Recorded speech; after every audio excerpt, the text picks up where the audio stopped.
Karl Lagasse, au départ, c'était un street arter. Et puis, il s'est polarisé, s'est passionné pour le dollar, symbole mythique. Et on a eu un jour l'idée de dire on va faire une exposition consacrée au dollar, $1.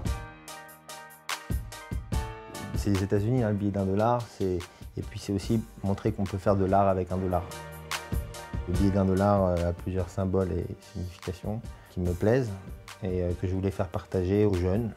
Hein, pour ça que je l'ai agrandi aux enfants, pour faire une sculpture, pour qu'on voit bien les symboles et qu'on se pose des questions. Parce que forcément, un billet $1 dans la poche, on ne va pas forcément le regarder et faire attention, tandis que s'il est en grand, on peut plus voilà, l'admirer et le regarder.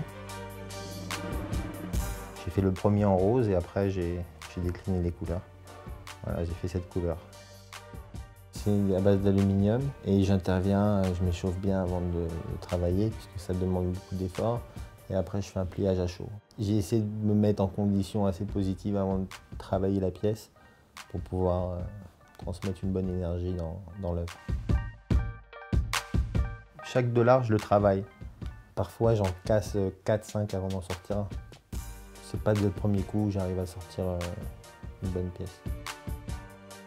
Une pièce à l'autre, comme elles sont faites une par une, il y a des différences. Donc sa doctrine, c'est de dire chaque œuvre est une œuvre originale et unique. Et effectivement, il n'y en a pas deux pareils, c'est certain. Il est très actif, il est très volontaire. Il a trouvé et un créneau formidable et il a une personnalité hors du commun. Je note avec plaisir que les œuvres de Karl ont une cote qui monte sans arrêt. Alors on peut dire qu'on est loin de l'argent, mais quand même. Karl, il a 30 ans, il a une carrière à construire et c'est bien. Pour moi, c'est tout simplement, avec mon art, de pouvoir vivre avec mon billet $1. D'ailleurs, je ne vis qu'avec mon billet $1, pratiquement. C'est ma monnaie d'échange.